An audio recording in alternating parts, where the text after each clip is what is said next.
Okay, YouTube, I figured I'd give you a quick little update of hopefully of things to come and what's also going on right now. My crossbreed holster for my 1911 finally arrived. The website says they're backlogged and that it could take up to 6 weeks for your product to arrive. It took 6 weeks and 3 days. They are a small little company here in Missouri, and they are producing them as fast as they can, but they are kind of a victim of their own success, and they're getting more popular, and it's harder and harder to keep up with demand. But the wait is worth it. They make a quality product. Let's see, it's Sunday. I got the holster on Friday. I've worn it all weekend with this particular 1911, and I couldn't be happier. I have one for my SIG P238, which you've seen in another video. I love the crossbreed holsters. They hug your body great. They hold the weapon. The retention's great. No complaints. So, let's do a little bit on this particular firearm.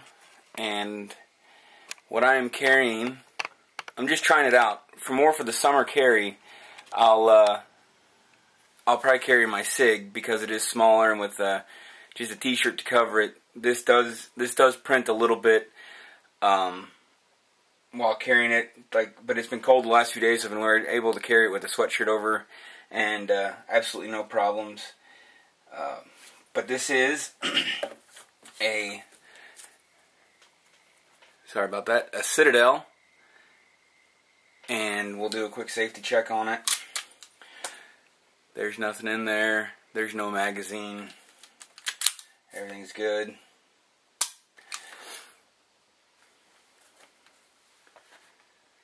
So this is the Citadel. It is imported by Legacy Arms. It is a 1911 45 ACP. This is the officer size. It has a 3.5-inch barrel. I'll see if I can get in on the roll marks so you can. I don't know if you can see that or not, but it is Citadel. It is from the Philippines. It is basically made by Arms Corps. Arms Corps they import under Arms Corps. Legacy Arms imports them as a Citadel, and Rock Island Armory also does. This is a little bit of their pricier officer model. It does come with skeletonized trigger and hammer, and also it comes with the Novak style sights. I was actually going to get the Rock Island Armory because it was considerably cheaper, by probably about $150 or so. And when I finally decided to, let's go ahead and safety check this so everybody's happy. There is nothing in it. The magazine is out. Everybody can be happy and it's safe. Anyway, when I went to actually decided to buy the Rock Island Armory, I could not find one in stock. And then I tried going on Bud's Guns and several other online locations. Nobody had them in stock, and they weren't sure when they were going to get back in stock. And a local gun shop had this handy, but I didn't want to pay the price they had, and they were willing to do a trade-in on me, or on a weapon for me. And I was actually able to get this almost a direct trade, and I feel like I came out quite ahead, because what I traded them, I had shot quite a bit. It was a great firearm, there's nothing wrong with it, but I feel like they gave me more than they probably should have. Maybe they thought it was a different model, I'm not real sure. Or maybe somebody was just being generous, but I picked that up, and I'm really happy with it. It comes with, this one comes with the checkered double diamond grips. The Rock Islands just come with smooth wood grips, if I remember correctly. I changed it out with VZ grips. I left the grip screws that it came with. But it does have some nice features. Like I said, it does have the skeletonized trigger, hammer, the extended beaver tail safety, the Novak style sights. It does have a full-length guide rod. This is the bushingless. It doesn't have to have the bushing for the takedown. Sorry, I'm not using the right term there. But it is, it's a nice piece. It is lowered and flared on the ejection porting. Flat mainspring. It does come like like the other Arms Corps weapons. It comes with two 7-round ACK mags. ACK mags are really good. I do have some Wilson Combat government model magazines that I tried in here, and they do not keep the slide open after the final round has been fired. So I don't know if that's just the way that, if it's a follower issue that this one doesn't like the followers, or what the deal is. But the ACK mags work great in here. As you can see, I'm using some, get the term right, these are Hornady XTP bullets that I hand load. I did have a problem when I first got this gun. One thing I will say, and that was with hollow points, and I know not all 1911s like hollow points, but I was watching Pete at the Armory channel, and he did a video on how to buff the feed ramp, and I was actually able to buff the feed ramp, and I may have I put some 1000 grit sandpaper on it too. I did try to take just a little bit of metal off, because I did have a burr on my feed ramp, but buffed that out, and it feeds like a champ. I haven't had any feeding problems since then. Also, when I first got it, every now and then when you go to close the slide, it would hang up right about there, and all you do is just touch it and it would slide forward. But I put a little flitz on the slide and on the frame, and I just sat in front of the TV and I just kind of cycled it, 20-30 times, took it apart, wiped the flitz off, saw how it was going, added some more flitz, put it back together, and did that. And now I have no problems. It closes great. It slides amazing. I think, again, I think there was a little parkerization. I think some of the residue on that had left a little, basically a bump. It wasn't a burr of metal. It was just something that needed to get worked down on the coating.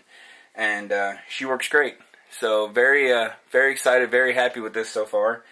And I've taken it to the range. I've put 300 rounds through it so far.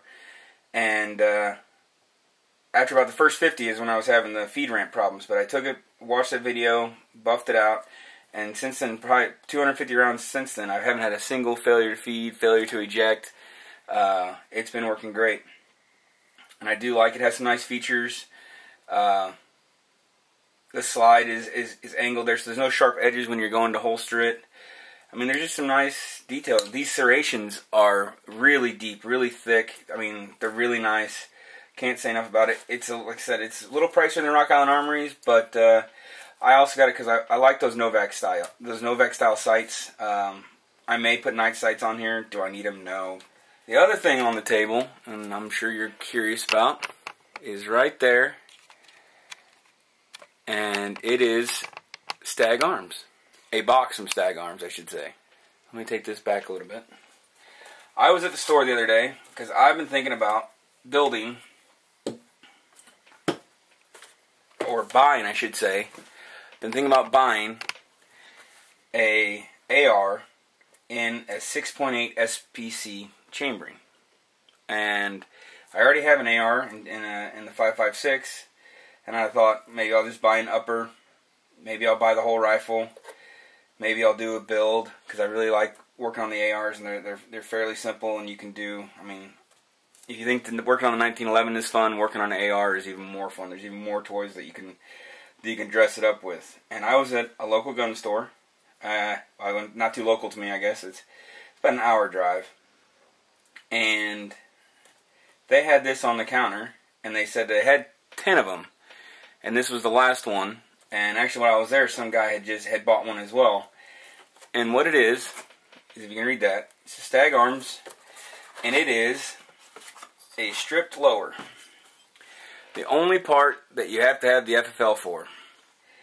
And they had them there, and normally these, I mean, you can get these from Stag Arms. I believe their website has them listed for $135 or $145. I can't remember which. But they had these there, and they were $99. And I know Stag makes a lower stamped with 6.8, and this one is stamped 5.56. But I couldn't pass up the deal on on this because it was, like I said, it was $35, $45 off what you can get it on the website. Plus you have to pay for the FFL transfer. That's the reason why. Cosmetic imperfections that they stamp on here makes this gun a little bit less. And I will show you, if I can, right here on the inside, you know, your stock would be out here. Right here on the inside is the blemish. And I can't, for the life of me, and I don't really want to mess with it too much. See if you can't see that, right? Oh, I can't even operate a camera. Is that going to focus? It's not going to focus, is it? Right there, on this side I should say, right here, is a bunch of stuff. And I'm not sure if that's metal that hasn't been cleaned away or if that's finish that got all gummed up right there. But that's the imperfection. That's what's saving me all that money. So, my goal over the next, I don't know how long, however long it takes me to get the to get what I'm wanting. But what I want to do with this is is going to be a 6.8 SPC build. I'm going to do a standard lower. I don't know what kind of stock I'm going to put on there yet. I will probably have the mag pull, trigger pull, or trigger guard. I'm contemplating a Timney trigger. I'll probably just buy a standard DPMS lowers parts kit or something like that. I'll probably just get a standard kit that you can get from Midway USA because they're right down the street from me. And I'm going to put a 20-inch DPMS 6.8 barrel. And I've got an upper ordered. It's a Yankee Hill machine upper that's already got 6.8 on it. So the lower may be wrong, but the upper will match what the barrel is. And hopefully over time, as I get, you know, $50, $100, $200 here and there, I'll order parts in little by little. And I'm not sure yet if I'm going to add the parts and make a video every time I get some new parts in, or if I'm going to wait till the very end and make one video but in multiple parts and build the whole thing in one day. I'm not quite sure. It's not very difficult to build these things. The hardest part for me is going to be either finding a friend who has a upper receiver vice block, or if I'm going to break down and spend the $50 and get that. And that's just so I can put the upper in a vise when I go to wrench on the barrel. Because the barrel, I believe, has to be between 35 and 45 foot-pounds. Or inch-pounds, I'm not quite sure. Got to look that up. But I know that's the only part that's going to hold me back as far as tools, is actually wrenching the barrel onto the upper. Other than that, it's going to be a piece of cake, and I hope to keep everybody updated, and have a good day, and remember to shoot straight.